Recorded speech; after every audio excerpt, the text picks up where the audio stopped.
this story that Paul is trying to convey to the church in Philippi. And so he's responding back to some concerns that they have. And so he's trying to allay some of their concerns. And so I'm going to read to you this next part. I'm out of Philippians chapter 1, verses 12 through 18, where he in a sense starts answering some of those concerns that they have. Now, I want you to know, brothers and sisters, so obviously there's some concerns that he's addressing here, that what has happened to me has actually served to advance the gospel. As a result, it has become clear throughout the whole palace guard and to everyone else that I am in chains for Christ. And because of my chains, most of the brothers and sisters have become confident in the Lord and dare all the more to proclaim the gospel without fear. It is true that some preach Christ out of envy and rivalry, but others out of goodwill. The latter do so out of love, knowing that I am put here for the defense of the gospel. The former preach Christ out of selfish ambition, not sincerity, supposing that they can stir up trouble for me while I am in chains. But what does it matter? The important thing is that in every way, whether from false motives or true, Christ is preached. And because of this, I rejoice.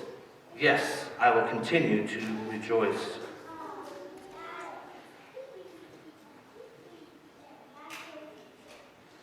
You see, Paul is demonstrating his deep love for his people. They have concerns for him. And so he wants to give them some update and say, hey, listen, everything's fine. Don't worry about it. Everything's good. And so we see here that Paul is making some statements. Now, not everything that we hear that is going on here, he explains everything fully. And that's the job I'll do in just the next few minutes, to tell you what basically the Philippians were concerned about and what was happening to him. Now, Paul is trying to let them know everything is okay.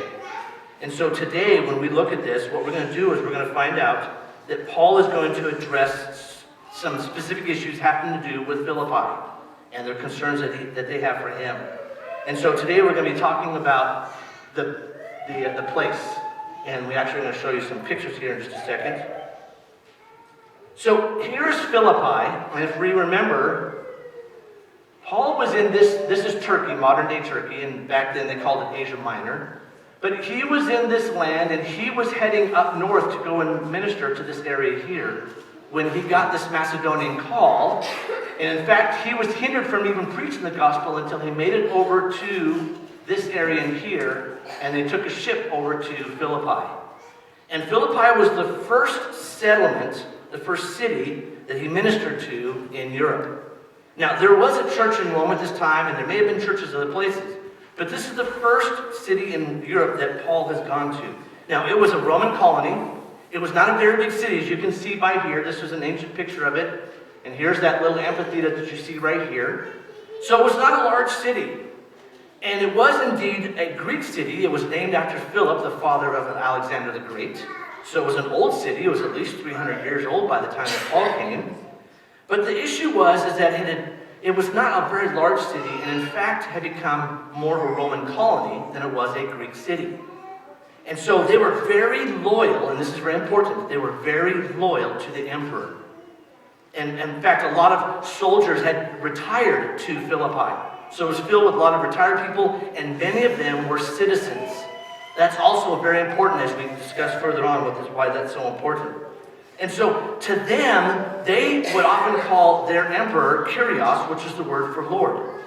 So when this other guy starts preaching about another guy called Christ the Lord, that deeply concerned them, and that's why they reacted so strongly to Paul when he came.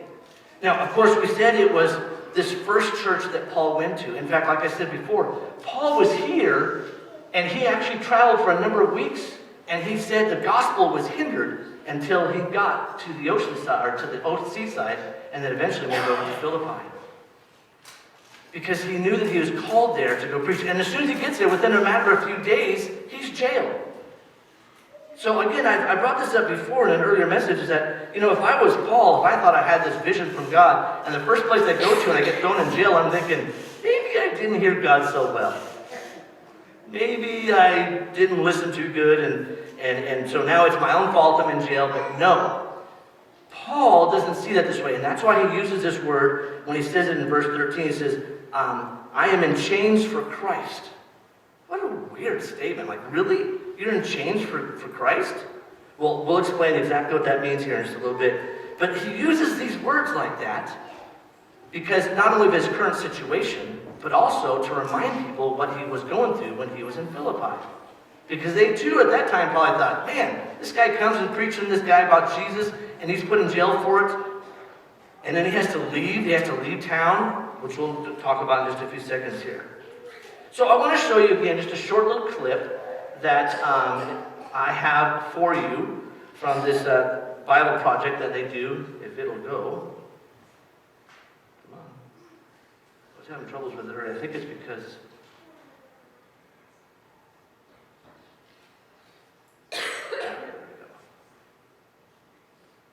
Expressions of faithfulness and love. And Paul then focuses on their obvious concern at the moment, which is his status in prison. Being in a Roman prison was no picnic, but it paradoxically has turned out for good to advance the good news about Jesus. So all of the Roman guards, the administrators, they all know that Paul's in prison for announcing Jesus as the risen Lord. And his imprisonment, it's inspired confidence in other Christians to talk about Jesus more openly. And Paul's optimistic that he will be released from prison, but it's possible that he could be executed. And as he reflects on it, that actually wouldn't be so bad, because for me, Paul says, life is the Messiah. And so dying would be a gain. For Paul, his life in the present and in the future, it's defined by the life and love of Jesus for him. And so if he's executed, that means he'll be present with Jesus, which would be great for him. And if he's released, well, that would mean he could keep working to start more Jesus communities, which would be better for other people. And so that's what he hopes for. And notice how his train of thought works here. Dying for Jesus is not the true sacrifice for Paul.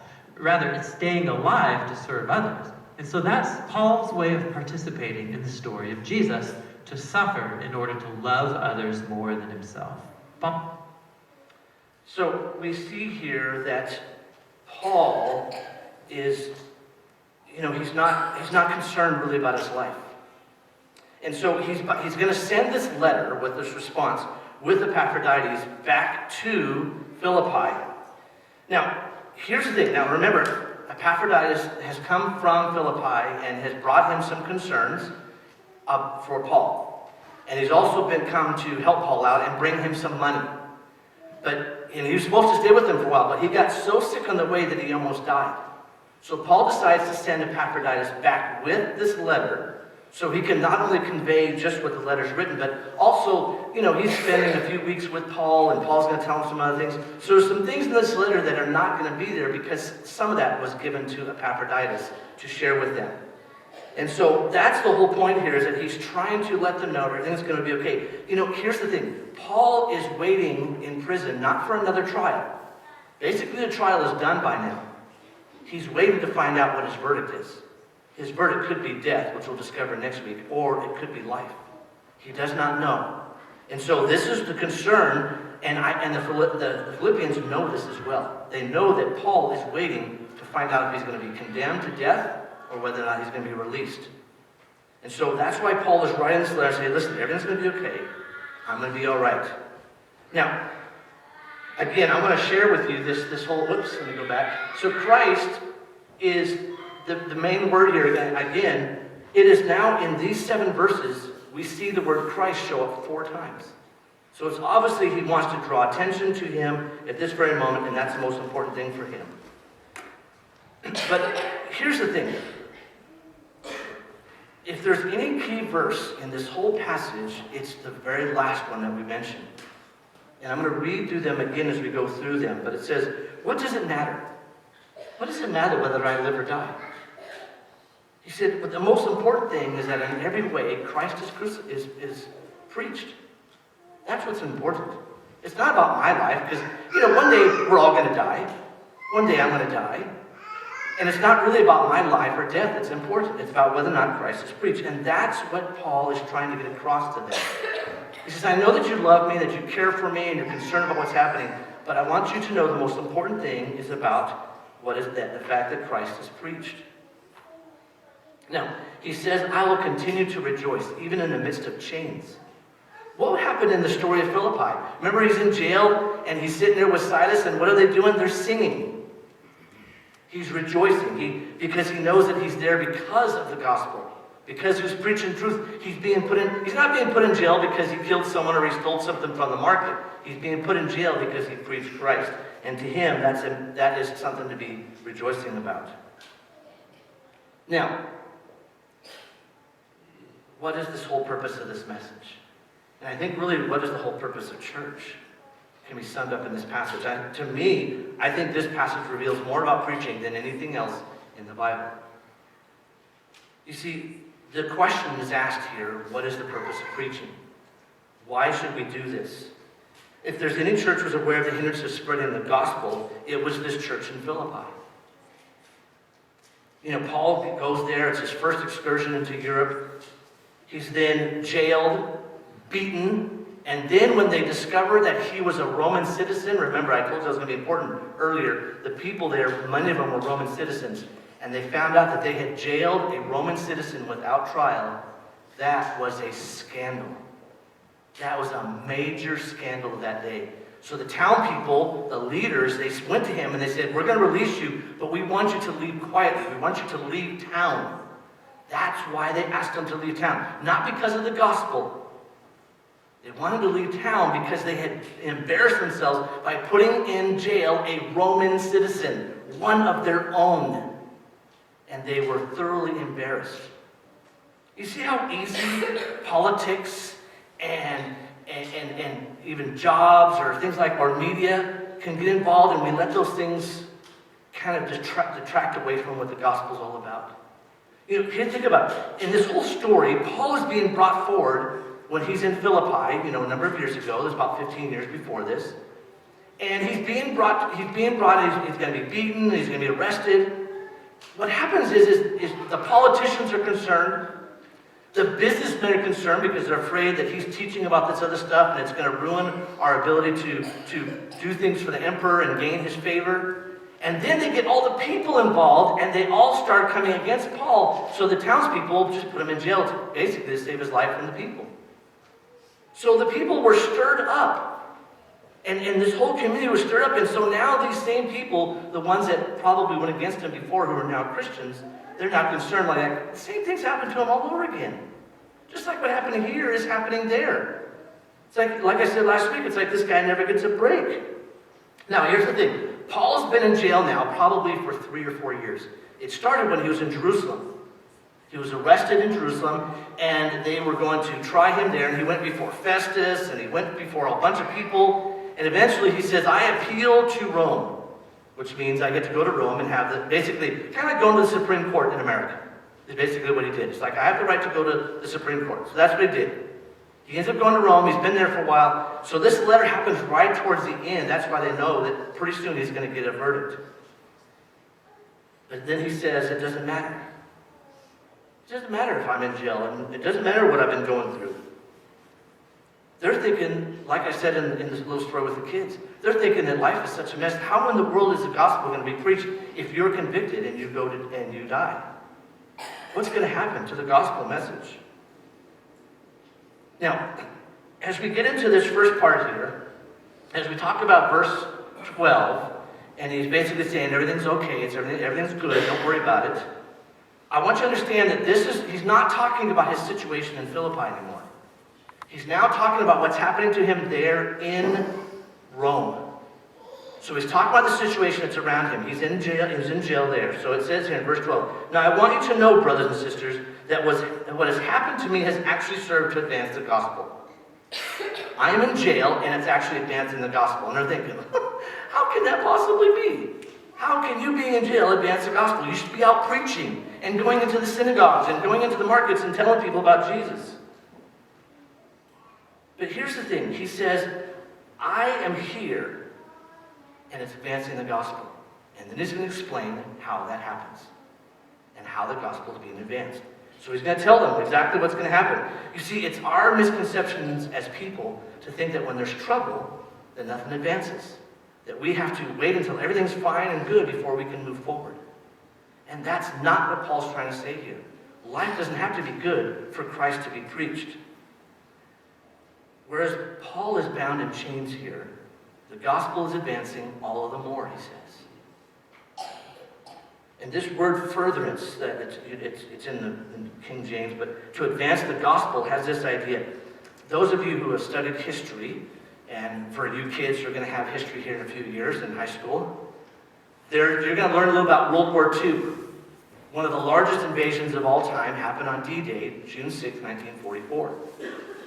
Now, on that day, more than 100,000 men landed from the combined forces of France and Britain and the United States, and even some Polish.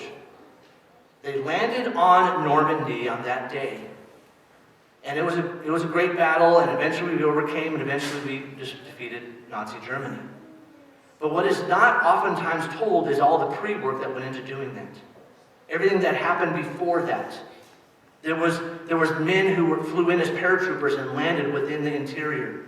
There were Navy SEALs who went along the edge to destroy and open up ways for the landing boats to come to the shore. That's the word that's being used here, to advance. In other words, to prepare. So Paul is trying to say to him, like, listen, I am not the main force here. I'm coming to prepare. What's happening to me is going to advance the gospel. The gospel is going to be advanced not because of me. And he's going to share with them exactly how that's happening in Rome. And it can happen there in Philippi. And so that's the whole purpose. Now, this picture here is actually a picture of the jail in Philippi. And so you can see the type of situation it was in. And that's their idea of what's happening. But you see in verse 13, he says how his jail is. He's not actually in a jail in Rome. He says, as a result, it has become clear throughout the whole palace guard and to everyone else that I am in chains for Christ. He's being guarded by the palace guard, the highest of the high. It'd be like a Secret Service, maybe, in America. There are 4 shifts a day. They serve 6 hours, and they come in there, and Paul is renting a home. He's in a home somewhere there in Rome, and the guards come to his house, and they take off the chain that's on one guard, and they put the chain on the other guard. So for 6 hours, that guard is sitting next to Paul, whether he's sleeping at night or during the day, and he's spending time with Paul. What's Paul doing during those times? He's in a home. What's he going to do? He's going to entertain people.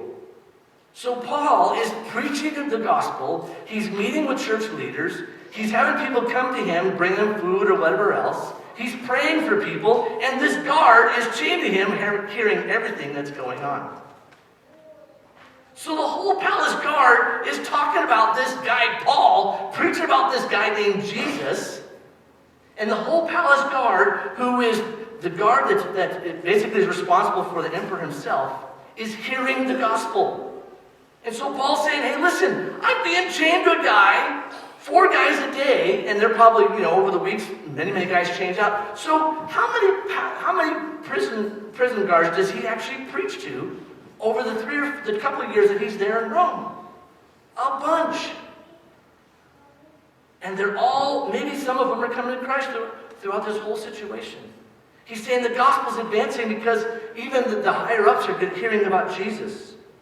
So here's the thing. Paul says, I'm in chains for Christ because he doesn't see it as a hindrance.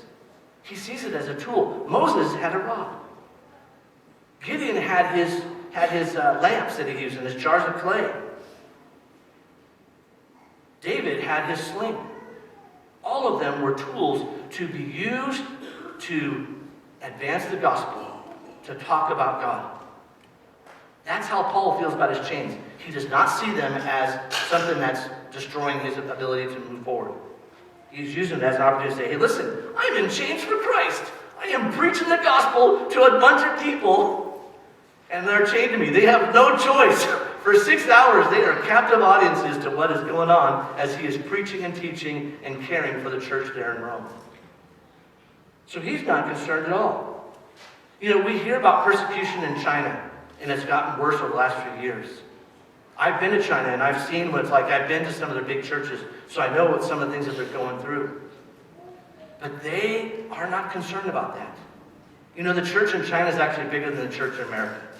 They have more than 100 million people who go to church every Sunday. You see, this whole idea is that this message is being preached.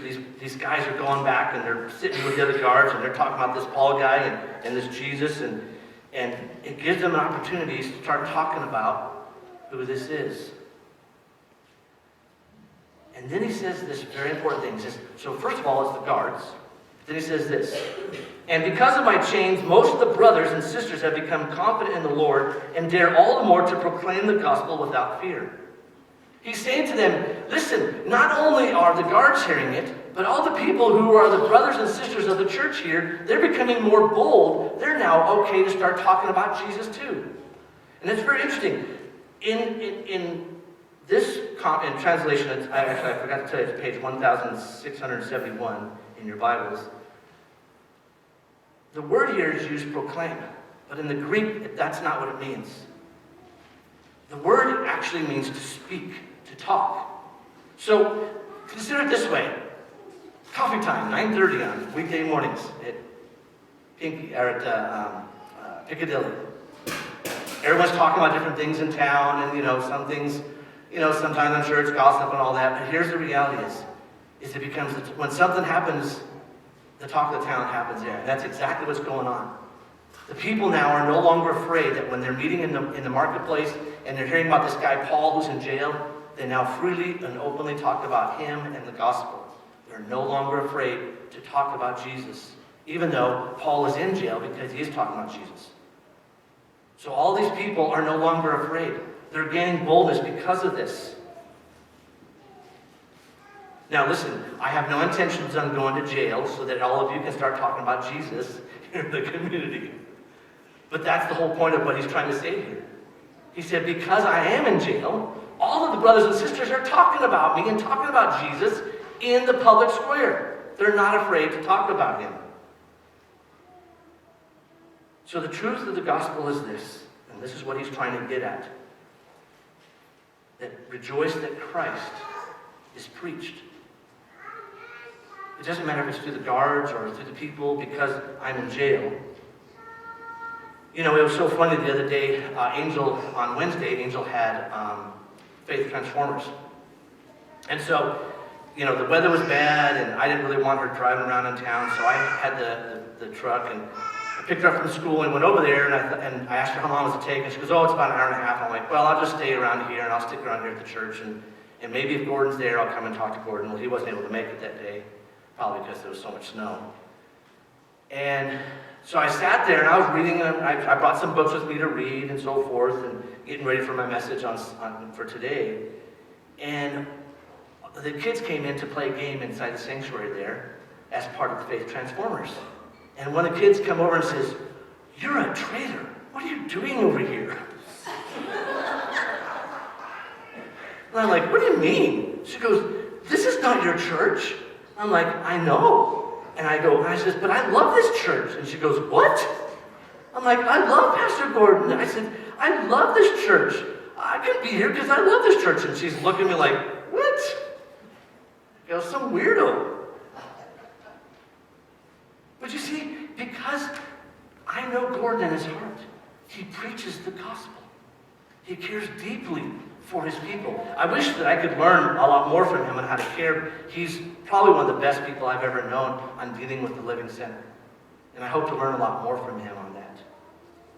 But I love him, and I love that church, because they preach the gospel, and that's what Paul is trying to say here. And he says this just before this huge statement that seems so weird to us. Like, why would you say that? Why would this be true? So here we go in verse 15 through 17. Basically saying, why does it matter? And let me read to you again. "It is true that some preach Christ out of envy and rivalry, but others out of goodwill." Sort of thinking, okay, why would you do that? "The latter do so out of love, knowing that I am put here for the defense of the gospel. But the former preach Christ out of selfish ambition, not with sincerity, supposing that they can stir up trouble for me while I'm in chains." What would it be like here in Michigan if all of a sudden Franklin Graham, the son of the greatest preacher of our time, all of a sudden came to town and decided to set up church? Some of the other pastors in town may be like, how in the world can we compete against a Franklin Graham? That's what's happening here, folks. He's in Rome. And there's all these churches. There's a bunch of home churches there being led by different people. And all of a sudden, this Paul guy comes in, the greatest apostle, who's known worldwide. And people are going to his home, and they're like, oh my, I'm a little concerned. He might draw people away from my church. And so they preach Christ all the more to try to make trouble for Paul. And Paul says, hey, that's okay. Christ is being preached. I don't care if it's done this way. To me, that's kind of weird. I'm like, no, Paul, there should be good motives. They should be doing it out of good motives. And Paul says, no, it does not matter. Christ is being preached, whether that's good motives or bad. To me, that's kind of weird. I'm like, no, if you're going to preach Christ, you should do that out of good motives, right, Charles? It should be out of the heart and really trying to advance the gospel. But Paul does not care because he doesn't matter what happens to him. It's not about Paul's kingdom. It's about God's kingdom. He doesn't care who's the other preachers that are preaching in town. He just wants Christ preached. Now, these men were hoping to draw attention back to them and off of this Paul guy because he is the talk of the town. Everyone's talking about Paul and this person by the name of Jesus Christ. And so they're all very concerned. And they're thinking that they do this, that they'll stir up trouble for Paul. And Paul says, I don't care. Because I don't care who takes the credit. I don't care if I have to go lower so others can be raised higher. Like John said, I must decrease so he might increase. Because it doesn't matter to him. And it shouldn't matter to me. It shouldn't matter to any of us here. The church needs to advance, whether it's the Lutheran Church, Catholic Church, Baptist Church, our church. The gospel needs to advance.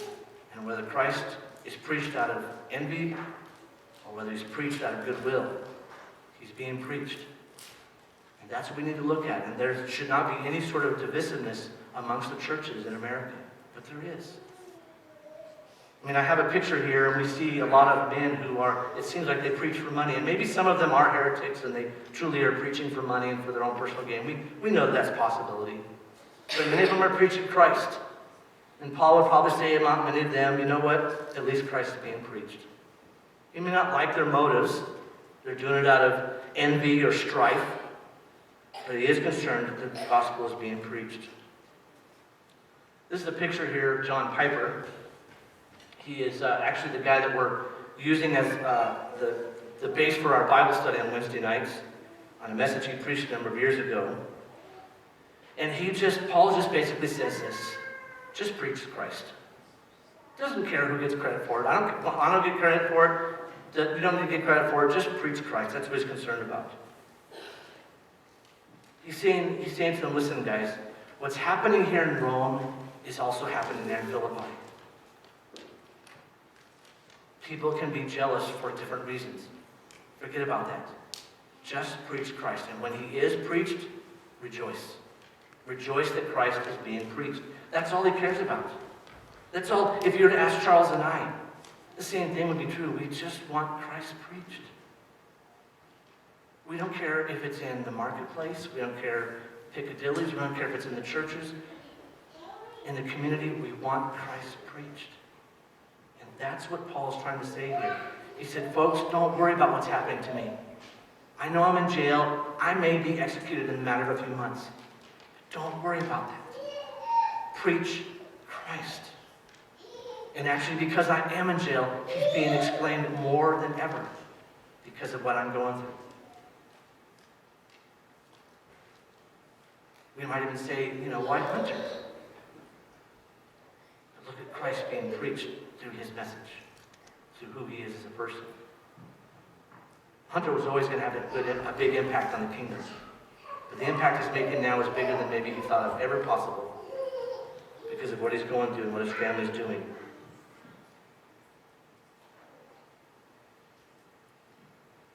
So here's basically the results of the message. What is it that we'd like to see? So in this next week, just share with someone. You could share, Patty and I were talking this morning about this thing with Hunter, and she goes on, she's hardly ever on Facebook, and she goes on and she's been reading the prayers and praying about what situation is going on. It's giving her an opportunity to pray And for others, it's given an opportunity to tell others about Christ. You see, preaching happens when we sit down with family, sit down with friends, and even with strangers, and we talk about his goodness. It is not our job to save people. It's not our job to convince people about Christ. That's his job. It's our job to tell. Because if we don't share, if we don't tell them, who else will? If we don't share the good news of the gospel, if we don't preach Christ, then they don't hear. And that's what Paul's trying to say to Philippi. Just preach the gospel. So I want to close with this part here. Name 2 or 3 people that have spoken to you about Jesus. I have just a couple minutes and we're going to end it early. Summer of 1981. I am in college, working on my engineering degree, and I needed to get a job so I can pay for my rent at my house. And so I'm working as a security guard, and I go to work for Pluto Security. That was the guy's last name that owned the company. And I go work at this Frito-Lay plant, and I work from midnight until 8 in the morning. And my first night there, this guy shows up, because we partnered, it was a very large plant, so there was 2 of us, and he shows up, and we sit down at our desks, and he brings a Bible with him. And I'm thinking, what weirdo brings a Bible with him to work? He doesn't say anything, he just lays the Bible down, and I introduce myself, and he introduces himself, and we talk, and we keep on going and going and going. And then finally I asked him, I says, why did you bring a Bible to work? He goes, oh, I love to read the Bible. I'm like, really? You like reading the Bible? That's weird. And then he keeps telling me more and more. He gives me a couple tracts just to read while I'm gone for the next week. The next week shows up, and this guy is not there. I'm thinking, man, I got a ton of questions. I don't have a Bible, for one, so I couldn't read the Bible. I have these tracts I've been reading that tell me about Jesus, but I know there's something more I need to do, but I don't know what to do. I'm like, I got to see this guy. So the supervisor who drives around to all these different sites that the company was providing security for, he comes by and he says, hey, how's it going, Brian? How's everything going? I'm going, it's going great, but... And I was working with someone else that night, and I says, but this guy that was here last week, he's not here this week. He goes, oh yeah, we move people around all the time and so forth. I says, I got to ask a big favor. Can you please have him come next week and work with me? He goes, well, who was it? He goes, well, I don't remember his name, but I remember his badge number. Badge number 126. He's like, okay, I'll make it happen. What's funny is, this young man, who I'll finish the story next week, he doesn't even remember what his badge number was. That's 40 years ago, folks. He doesn't remember his badge number, but I do, because it was so important to me. And so next week, we're going to talk about when he shows up the following week. You see, he shared Jesus with me. He didn't preach in my face and get into preaching Jesus like that. He didn't do that. He showed up to work with a Bible. It was enough to make me like, that's weird. But enough to make me ask questions. So maybe you can think back on someone who shared the gospel with you. Maybe it was your parent, or maybe it was a pastor from a long time ago, or a Sunday school teacher. And maybe that's the whole point. Is I want you to share that with your family. Like, you know, I remember this so-and-so person told me about Christ a long time ago. And I'm just now thinking about it. So share that with one another this week, and then maybe it'll spur you on to share that with others. Well, let's all stand. And let's sing this last song together.